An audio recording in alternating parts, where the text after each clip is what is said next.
Hello students, I am Neha Miglani. Today I am going to cover the topic of cross elasticity of demand.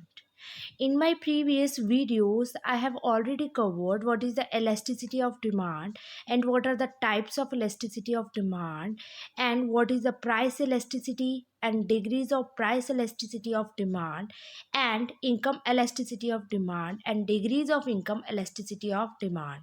Now we are going to the third type of the elasticity of demand, that is the cross elasticity of demand. Starting my videos, I just want to say that just get enrolled yourself in the Vagar Education Hub and you can get most reliable data for your net preparation on the topics or on the subjects on commerce, management, education, HRM, economics, English, home science, law, psychology, environmental science, computer application, library science, political science, sociology, philosophy, physical education. And you can also get the sample PDFs from the Vagar Education Hub. And for any query, you can call on the number which are given on the screen. So let's start our topic, cross elasticity of demand. By cross elasticity of demand is the degree of responsiveness of quantity demand of a commodity due to change in the price of the another commodity. Cross elasticity of demand में क्या होता है कि एक product की quantity में change कितना आता है, डिमांड में चेंज कितना आता है जब दूसरे प्रोडक्ट की प्राइस में चेंज आए. इट मीन्स प्राइस किसी और गुड की इंक्रीज़ और डिक्रीज़ कर रही है बट उसका अफेक्ट किसी और प्रोडक्ट की डिमांड पे जब पड़ता है तो उसको हम क्रॉस इलास्टिसिटी ऑफ डिमांड कहते हैं. ठीक है. नेक्स्ट, इन चीज़ों को समझने के लिए सबसे हमें पहले पता होना चाहिए कि वो गुड्स कौन सी है जो एक दूसरे के साथ कॉम्प्लीमेंट या सब्सिट्यूट करती हैं. Two types of related goods होती हैं. एक होती है सब्सिट्यूट गुड्स, एक होती है कॉम्प्लीमेंट्री गुड्स.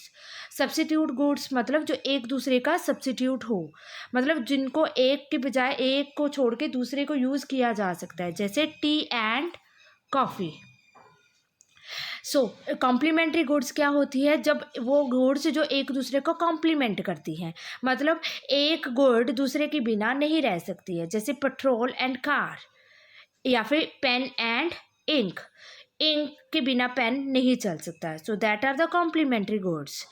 ठीक है. तो जब एक प्रोडक्ट की जब प्राइसेस बढ़ती है, चाहे वो सब्सिट्यूट गुड्स में क्यों ना हो, चाहे वो कॉम्प्लीमेंट्री गुड्स में क्यों ना हो, वो तब दूसरे की डिमांड के ऊपर उसका अफेक्ट पड़ता है.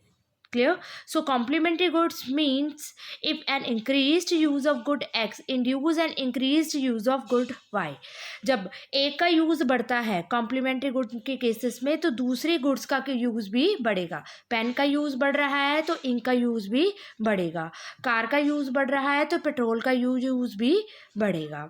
On the other hand increased use of good X result in decrease use of good Y.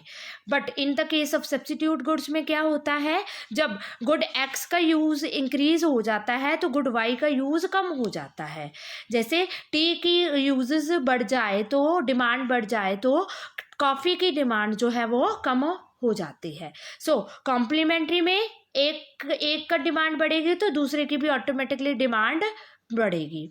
But in the case of substitute goods में एक की डिमांड बढ़ेगी तो दूसरे की डिमांड कम हो जाएगी. These are the cross elasticity.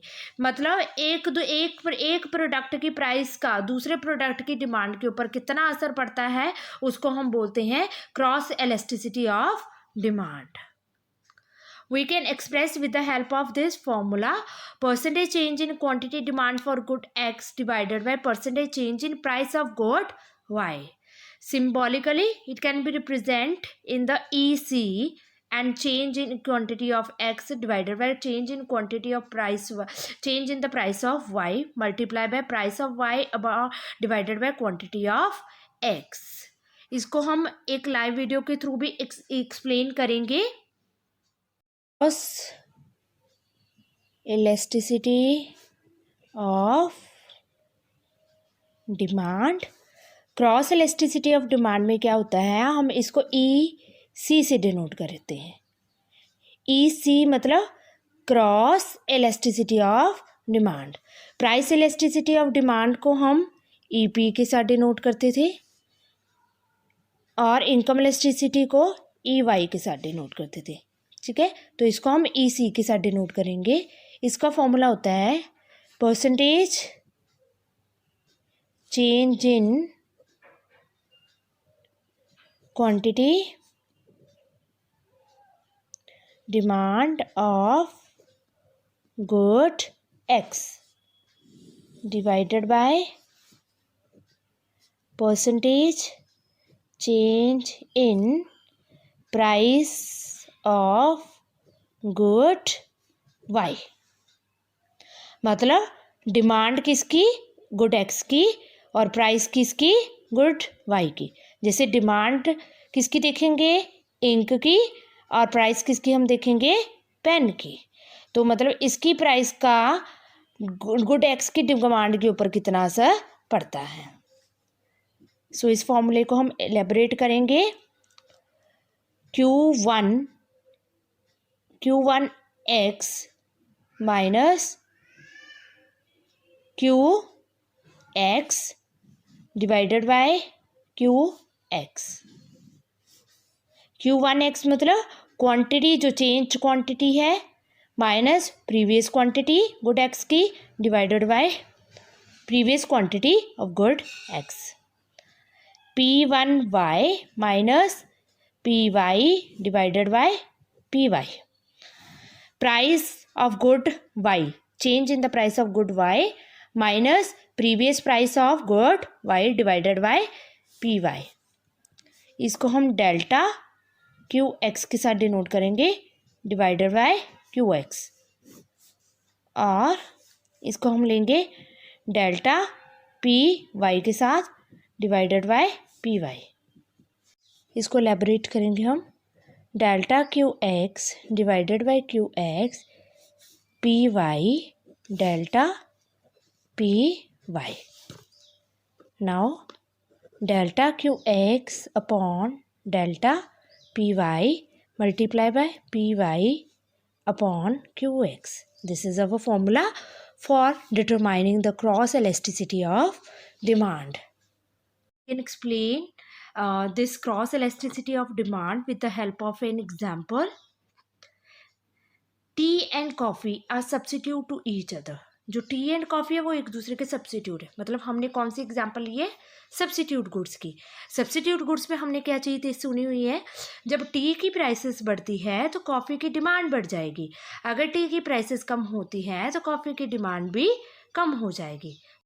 If the price of the coffee rises from ₹10 पर 100 ग्राम टू ₹15 पर 100 ग्राम, अगर कॉफ़ी की प्राइस ₹10 बढ़ जाती है 100 ग्राम से। 100 ग्राम पहले कॉफ़ी हमें 10 रुपीज़ की मिल रही थी, बट अब 100 ग्राम कॉफ़ी हमें 15 रुपीज़ की मिल रही है। So as a reserve consumer demand for tea increases. Prices बढ़ी है कॉफ़ी की, तो हमने क्या पढ़ा सब्स्टिट्यूट के केसेस में, प्राइसेस कॉफ़ी की बढ़ेंगी तो टी की डिमांड बढ़ जाएगी। तो consumer demand for the T increases from 30 पर 100 ग्राम टू 40 पर 100 ग्राम। सो इसको हम एक एग्जाम्पल के थ्रू, इसको हम कैसे फॉर्मुलेट करेंगे वो चीज़ देखेंगे हम with the help of live video. हमने क्या देखा है एग्जाम्पल में, 2 प्रोडक्ट लिए, एक कॉफ़ी और एक है टी, दोनों एक दूसरे के क्या हैं, सब्स्टिट्यूट। कॉफ़ी की डिमांड बढ़ेगी तो टी की प्राइसेस बढ़ेगी तो कॉफ़ी की डिमांड बढ़ जाएगी, टी की प्राइसेस कम होगी तो कॉफ़ी की डिमांड भी कम हो जाएंगी। ठीक है, तो आपने इस एग्जांपल में कॉफ़ी की प्राइस ली है, ठीक है, और टी की हमने जो है डिमांड ली है, क्वांटिटी ली है। तो टी को हम गुड एक्स के तौर पे कंसीडर करेंगे और कॉफ़ी को हम गुड वाई के तौर पे कंसीडर करेंगे। ऐसा क्यों? क्योंकि प्राइस को हम नीचे लेते हैं, डिमांड को हम ऊपर लेते हैं, तो इस केस में हम इसको इस तरीके से लेंगे। तो कॉफ़ी की प्राइसेस क्या बताइए कि 10 रुपीज़ थी पहले पर 100 ग्राम, अब उसकी प्राइसेस बढ़ गई है 15 पर 100 ग्राम। तो ये जो थी प्राइस ऑफ वाई थी और ये price of Y one, price of Y P1 Y, ठीक है, प्राइसेस चेंज हुई। तो टी की डिमांड जो थी पहले 30 पर 100 ग्राम थी और फिर टी की डिमांड भी बढ़ गई 40 पर 100 ग्राम। तो ये क्वांटिटी एक्स है, ये Q1 एक्स है, चेंज इन द। अब इसको हम फॉर्मूला में पुट करेंगे। इसी क्या है हमारा, change in quantity of good X divided by change in price of Y, price multiply by price of Y divided by quantity X. Change in quantity X means Q1 X minus QX divided by price of change in price of y, P1y minus Py multiply by Py divided by Qx। Q1x कितना है हमारे पास 40 minus 30, P1y कितना है 15 minus 10 multiply by Py कितना है हमारे पास 10 और quantity कितनी है 30। अब हम इलेबोरेट करेंगे। 40 minus 30 10, 15 minus 10 5 multiply by 10 by 30। Clear?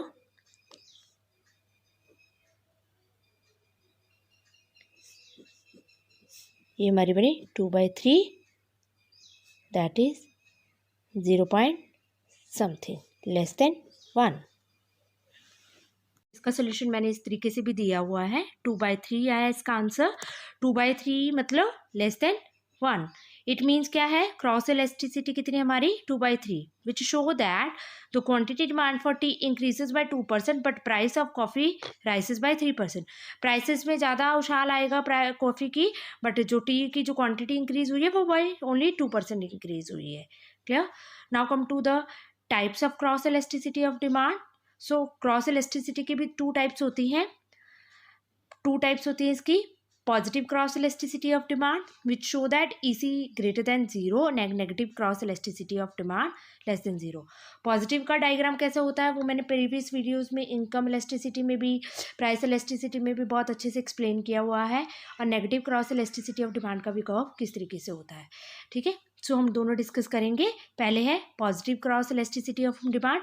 Positive cross elasticity of demand का मतलब क्या हुआ, प्राइसेस हमारी, एक प्रोडक्ट की प्राइसेस हमारी बढ़ रही हैं तो दूसरे की डिमांड भी बढ़ रही है। एक इन केसेस में होता है, ये सब्स्टिट्यूट केसेस में होता है कि price of the good x increases but demand of the good x also increases. एक की प्राइस बढ़ने से उसकी डिमांड कम हो जाएगी बट दूसरे की डिमांड बढ़ जाएगी, तो that is called price elasticity of demand and it is applicable in substitute goods. Now next type, negative income cross elasticity of demand. Negative cross elasticity में क्या है, एक की प्राइसेस जब बढ़ती है तो दूसरे की क्वांटिटी कम हो जाती है, तो ये कॉम्प्लीमेंट्री गुड्स में हो जाता है। क्लियर? ठीक है, so it is applicable in complementary goods and this is sloping downward. I hope you will all understand what is the cross elasticity of demand, and by this topic our elasticity of demand topic is being covered now, and in our previous video we will discuss the measurement, how to measure the price elasticity of demand. Thank you so much.